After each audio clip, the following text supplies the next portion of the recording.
Padre Señor, hermanos, nuevamente estamos para expresar las cosas del Señor, para captar lo que el Espíritu Santo dice en este tiempo. El Señor nos visita siempre cuando Dios visita una nación, un pueblo, como en el caso que visitó a Jerusalén. Dice que Jerusalén no conoció el tiempo de su visitación. Y lo peor que puede pasar para una nación o para alguien es no escuchar la voz de Dios en el momento que está llamando, para poder discernir y entender las cosas que vienen. Por lo general hoy tenemos muchas voces escuchando, muchos están predicando. Hace 2000 años que el Señor está llamando al arrepentimiento. Hace 2000 años que estamos predicando el mismo evangelio del arrepentimiento, de la gracia, para que muchos puedan alcanzar misericordia y entrar. Pero no están advirtiéndose que el tiempo de la gracia y de la misericordia de Dios se están acabando, se están terminando, y es el momento de decir la verdad, es el momento de despertar, porque también está anunciado y predicho que en estos tiempos se levantarían falsos profetas, falsos maestros, falsos apóstoles, y que el mundo entero estaría en una gran confusión. Entonces, hermanos, a veces, por lo general, en lo natural siempre lo falso sobrepasa lo verdadero. Cuando se hacen en este tiempo cosas que se truchan, siempre lo falso está a la moda y lo verdadero siempre es así. En la Biblia, en el Antiguo Testamento, siempre han sido más los falsos profetas que los verdaderos profetas. Siempre notamos una minoría y la gente muchas veces va detrás de la mayoría. Entonces, hermanos, yo quería tomar un texto ahora en este momento de que tenemos que confiar en el Señor, la cabeza de la iglesia es Jesucristo. Entonces, hermanos, si en este tiempo está pasando como está pasando, que hay mucha confusión, queremos saber a dónde tenemos que dirigirnos. Realmente el Señor Jesucristo nos habla de un gran sabio llamado Salomón. Sabe que en el tiempo había muchos profetas, que hoy en día lo destacamos como grandes profetas, como Isaías, Jeremías, y como Isaías. Isaías predicó en su tiempo, él fue llamado por Dios, y él mismo decía: ¿quién ha creído a nuestro anuncio y sobre quién se haya manifestado la gracia del Señor? Y hoy en día se predica el Evangelio, pero la gente lo está descreyendo, aún el mismo religioso. ¿Sabe usted, hermano, que Salomón era un gran siervo de Dios? Sabemos que Dios le dio sabiduría a lo alto. Lo que no sabemos muchas veces, cómo nosotros o las personas, después de ver la gloria de Dios o la manifestación del Espíritu Santo sobre nuestra vida, podemos apartarnos de Él. ¿Por qué? Porque la palabra es sobre todas las cosas, aún sobre todas las señales. Dios hizo muchas señales en el Antiguo Testamento. Dios abrió el mar rojo, Dios le dio agua de la peña, Dios les dio alimento a su pueblo. Sus vestiduras, dice, de Israel, que no se desgastaban. Por 40 años caminaban por el desierto. El poder de Dios, la gloria de Dios, la gracia de Dios estuvo sobre ellos. Pero ¿qué pasó con ellos? Que en el momento de tomar la palabra no pudieron entrar a la tierra prometida, no pudieron alcanzar lo prometido. ¿Por qué cayeron? Después de ver esas grandes maravillas y no poder tomar lo prometido. ¿Nos basamos en las señales? ¿En el poder de Dios que es poderoso? Sí, Señor, es poderoso. Pero su palabra es la que nosotros tenemos que aceptar. Estas situaciones se hallan por toda la Biblia. Aún Jesucristo hizo muchas señales. Hizo muchas señales y maravillas. Tenemos ocasión cuando Jesucristo multiplicó los panes en dos ocasiones, uno en 4.000 personas y otro en 5.000 personas. Y en otra ocasión se resucitó muertos. Lo más increíble de esto, que no tenemos una evidencia que en la Biblia la gente haya creído por esas señales. Aún tenemos entendido que después que el Señor lo crucificaron, recién ahí creyeron, cuando ya era demasiado tarde. Tenemos un caso en la Biblia de una persona que estaba en el infierno, el rico y el pobre, ¿se acuerda de Lázaro? Que aún estando en el infierno, estaba reclamando poder cambiar la situación en la tierra, siendo que estaba en el infierno. Y este rico que murió, también el pobre que murió, era un rico y un pobre, ¿se acuerda usted esta parábola? Que dice que el mendigo estaba mendigando en la puerta de la entrada del rico. Ambos murieron. Un día, usted y yo dejaremos esta tierra. ¿Dónde será su morada? ¿Dónde será lo que usted va a pasar del resto de su tiempo, que es eterno? Entonces, hermanos, una vez que este hombre rico alzó sus ojos estando en tormento, dice que vio a este pobre que también había muerto porque estaba en los senos de Abraham. Este pobre había muerto, pero él había estado en un lugar mucho más aceptable, porque en ese tiempo la sangre de Jesucristo no se había derramado, por tanto estaba en los senos de Abraham. Pero este rico decía: Abraham, ¿Por qué no mandas a que Lázaro resucite? Y yo tengo 4 hermanos allá arriba, ¿sí? Y entonces van a creer. ¿Qué hizo Abraham? ¿Le corrigió? No, tú estás en el infierno, y aún estando en el infierno estás siendo mentiroso. Porque tienen los profetas y la ley. Si no creen a los profetas y la ley, no creerán, aunque los muertos resuciten. Por tanto, ¿sabe por qué digo esto, hermano? Porque hay mucha confusión. La gente está siendo arrastrada detrás de las señales y no detrás de la palabra, en los propósitos del Señor. ¿Realmente sabe qué dice la Escritura? Dice, el testimonio de Jesucristo es el espíritu de la profecía. Por tanto, lo que tenemos que llevar nosotros a esta humanidad es el testimonio de Jesucristo. Porque el Señor Jesucristo dijo que en estos últimos tiempos se levantarán grandes personas que harán grandes señales y falsos profetas, y harán grandes señales y aún se engañarán, si es posible, a los escogidos. Jesucristo, cada vez que hizo señales, realmente dice que la señal es para el incrédulo. Sabemos que Jesucristo sana, ¿verdad? Gloria a Jesús. Porque Él dice que Él llevó nuestros pecados, llevó nuestras enfermedades. El problema es que nuestro cuerpo no es un cuerpo redentivo, nuestro cuerpo es un cuerpo de muerte. Dios puede sanar un cáncer, Dios puede sanar una mano, Dios puede sanar de un problema mental, Dios puede sanar cualquier enfermedad del cuerpo. Pero ahora este cuerpo, aún es un cuerpo de pecado. Por tanto, la regeneración no es en el cuerpo, sino en el espíritu y en el alma. Por eso es que la gente recibe grandes milagros, grandes señales en el cuerpo y grandes sanidades, y vuelven como la perra al vómito y la puerca lavada al lodazal del mundo, a la duda. ¿Por qué? Porque su regeneración ha sido en el cuerpo, la sanidad ha sido en el cuerpo, pero este cuerpo aún es de pecado. Dios vino para redimir el alma, y esa es la razón por la cual, al no ser regenerado en el espíritu, es allí donde caen todos. Entonces, amigo, sabe que hoy en día hay confusión en lo que es al templo. Sabemos que hubo una ocasión, yo pregunté a los hermanos de la iglesia, si Salomón estuviera aquí, ¿usted le gustaría que Salomón fuera su pastor? ¿Por qué? Porque el Señor Jesús dice que no hubo otro hombre más sabio en la tierra, y ni se levantará, y ni se levantó. También habló de Juan el Bautista, que no hubo otro profeta como él, y tampoco lo habrá.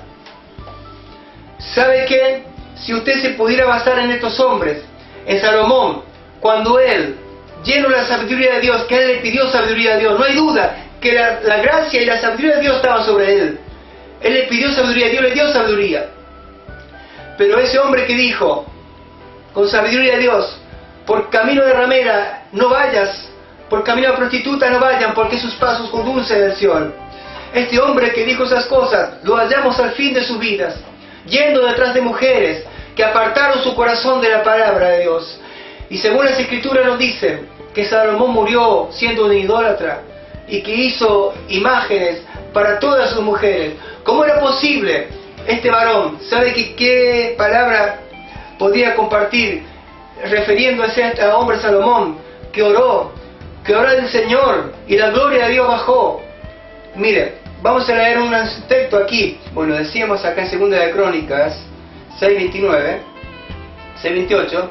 Dice que si hubiera hambre en la tierra, o si hubiera pestilencia, si hubiera, dice, tizoncillo o añudo, langosta o pulgón, o si los sitiares un enemigo en la tierra, en donde moren cualquier plaga o enfermedad que sea, y toda oración y todo ruego, quisiere cualquier hombre o todo pueblo, Israel, cualquiera que conociere su llaga y su dolor en su corazón, si extendiere sus manos hacia esta casa, tú irás desde el cielo, desde el lugar de tu morada, y perdonarás a cada uno conforme a sus caminos.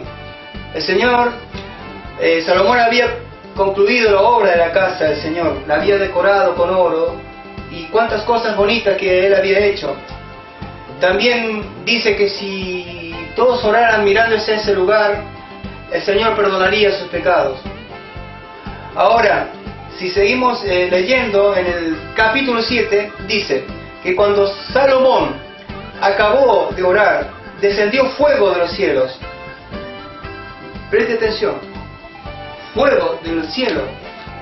Lo más extraño es esto, que Dios respondió casi inmediatamente la oración de Salomón. Y se consumió el holocausto y las víctimas, y la gloria del Señor llenó la casa y no podían entrar los sacerdotes en la casa del Señor porque la gloria del Señor había llenado la casa del Señor. ¿Podría un hombre, después de recibir esas grandes virtudes y que Dios respaldara su oración, terminar siendo un idólatra? Porque hoy en día, dice el Señor, muchos vendrán diciendo: Señor, Señor, en tu nombre eché fuera demonios, sané a los enfermos. Usted va a ver grandes ungidos haciendo esas señales, como si fuera la evidencia de la salvación. Acuérdense que el Señor un día comisionó 70 y ellos echaron fuera demonios y vinieron tan gozosos y contentos porque el Señor había sanado. Note esto, pero el Señor le dijo: un momento, no sea eso motivo de gozo. Eso no es ningún motivo para que usted esté gozoso, más bien que sus nombres estén escritos en el cielo, mostrando que si vuestra justicia no es la correcta, de nada servirá echar fuera demonios, ni sanar a los enfermos. Bien, dice que la gloria de Dios había descendido de una forma tan extraordinaria. Pero mira, al final de sus días, Salomón dice aquí, en 1 Reyes 11, 4, 1 Reyes 11, 4. Y cuando Salomón era ya viejo, sus mujeres inclinaron su corazón tras dioses ajenos. Tras dioses ajenos, y su corazón no era perfecto con el Señor, con Jehová, su Dios. La traducción sería Yahweh, su Dios, como el corazón de su padre David. Porque Salomón siguió a Astoret, diosa de los sidonios, y Milcom, y todo ídolo abominable de los amonitas, e hizo Salomón lo malo ante los ojos de Yahweh, y no siguió cumplidamente a Yahweh como David su padre. Entonces vemos aquí la condición que este hombre terminó. Entonces usted dirá: pero ¿a qué debemos seguir? Como dijimos recién, el testimonio de Jesucristo es el espíritu de la profecía. Si logramos entender qué es lo que el Señor nos mandó hacer, a ser testigo.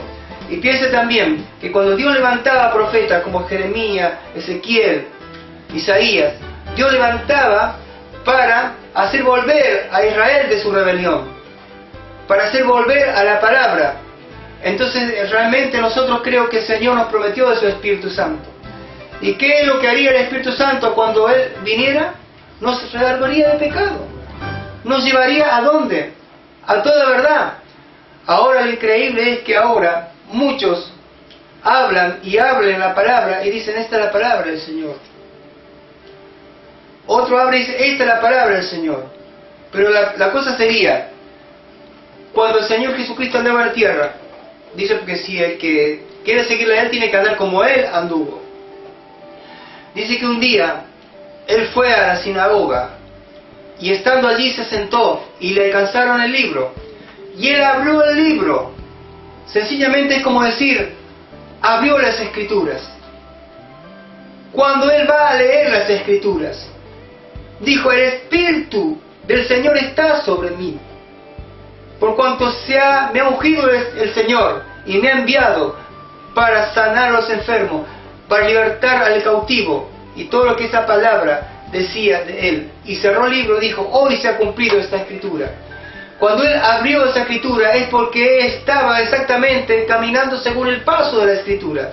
Ahora yo puedo abrir esta Escritura acá en cierto versículo, y este versículo puede ser la palabra de Dios, pero no es el tiempo que hoy estoy viviendo, sino yo tengo que ver el tiempo señalado por la Escritura, el tiempo que esta palabra me está señalando, este tiempo, lo que Dios está diciendo para este tiempo.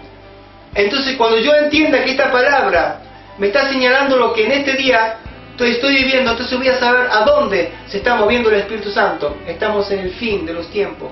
Cuando dice Pedro que los cielos pasarán con un gran estruendo y sus elementos ardientes se fundirán y todas las cosas que en ellas serán quemadas. Estamos en pleno tiempo de juicio de Dios, mientras que otros predican sobre prosperidad, como si fueran a hacer su reino en la tierra, cuando es hora de vigilar y estar atento a lo que el Señor nos está diciendo en este tiempo, porque el espíritu del testimonio de Jesucristo es el espíritu de la profecía. Por tanto, hermanos, cuando hoy se enseña ese evangelio de la prosperidad, ese evangelio, lo cual no tenemos mucha evidencia al respecto de esas cosas, porque el Señor nos mandó más bien a desprendernos de todas las cosas materiales y hacer tesoros en los reinos de los cielos. ¿Sabe que David decía en uno de los salmos, 17:2? Mire este salmo. Él decía, en este salmo 17:2, de tu presencia procede mi vindicación. Y realmente, hermanos, 17:2 dice, empezamos, dice, oye, Señor, una causa justa, está atento a mi clamor, hecha mi oración, hecha de labios sin engaño. De tu presencia procede mi vindicación. Vean tus ojos la rectitud. Hermanos, no se trata de tener un respaldo en la tierra, se trata de que toda vindicación proceda a lo alto. El Señor Jesucristo, cuando hizo una oración, dijo, Padre nuestro que estás en el cielo, santificado sea tu nombre, venga a nosotros tu reino, hágase tu voluntad así en la tierra como en el cielo. De manera que lo que hoy Dios requiere, que su voluntad se haga según en el cielo. Cuando el Señor mandó a Moisés a hacer el arca, le dijo, mira que hagas conforme se te ha mostrado del cielo. Porque era un plano de lo celestial en la tierra, para que el Señor Jesucristo cumplidamente haga conforme estaba escrito de Él. Todo era un plan del Señor. Así que en estos tiempos, hermanos, cuando vemos estas cosas que están sucediendo en la tierra, estas señales, ¿sabe usted? En 2 de Tesalonicenses el Señor nos dice algo claramente. ¿Quién es el que da el Espíritu? El Señor Jesucristo. Y también habla del hijo de perdición. Y que también Dios dice que Dios mismo le envía un poder de engaño. Ahora el poder de engaño lo envía Dios mismo. En 2 de Tesalonicenses nos dice de este poder de engaño. Dice que Dios mismo, porque ya está en acción el misterio de la iniquidad, solo que a su debido tiempo lo detiene hasta que a su vez sea quitado del medio, y entonces se manifestará aquel inicuo a quien el Señor matará con el espíritu de su boca y destruirá con el resplandor de su venida. Dice, inicuo cuyo venimiento es por obra de Satanás con gran poder y señales y prodigios mentirosos. El diablo no viene a decir que él es diablo, él viene haciendo prodigios y muchas señales, y con todo engaño de iniquidad para los que se pierden, por cuanto no recibieron el amor de la verdad para ser salvos. Ahora dice, por esto, Dios les envía un poder de engañoso para que crean en la mentira. ¿Quién envía ese poder? Acá dice que Dios envía ese poder engañoso. Parece que fuera Dios. Ahora la pregunta sería, lo mismo que pasó en la antigüedad, cuando el pueblo pedía a Samuel, danos un rey. Dios será su rey. Samuel estaba diciendo, pero Dios es su rey. No, danos un rey. Danos un hombre. Querían escuchar más a un hombre que a Dios. Y eso es lo que está pasando hoy. Que la gente quiere escuchar al hombre más que a Dios. Y eso es la razón por la cual tenemos tantas iglesias, tantas denominaciones. Y entonces, Dios mismo envía un poder de engaño. Por cuanto rechazaron el conocimiento de la verdad. Para ser salvos, dice. Eso significa que las personas que no siguen debidamente la verdad no pueden ser salvos según las Escrituras, porque están recibiendo un poder engañoso. También hemos sido advertidos por Pablo que muchos en el tiempo del fin, siempre apuntando al tiempo del fin, muchos sabrán que se apartarán de la fe, apostatarán de la fe, escuchando espíritus engañosos y doctrinas de demonios. Son doctrinas. Aún los brujos, los hechiceros, vaya usted si alguna vez ha visto a un hechicero y van a ver que tienen la Biblia, usan la palabra de Dios, cantan alabanzas. Entonces hasta el mismo diablo hace esas cosas. Usted mire cuántas iglesias hacen señales, como le pude probar por esa escritura. Eso no significa, porque muchos dirán, Señor, Señor, aquí vengo delante de ti, diciendo, ¿sabe? Sanó a los enfermos, eché fuera demonios, sané, resucité muertos, y todas esas cosas. O sea, estaba reclamando yo en tu nombre, hice estas cosas. Eché fuera demonios en tu nombre. Pero el Señor dice, apartaos de mí, hacedores de maldad, al fuego eterno. Nunca se basen en las señales, sino básense en la justicia y en el labor de la verdad que el Señor nos ha mandado. Que Dios les bendiga, hermanos, ricamente.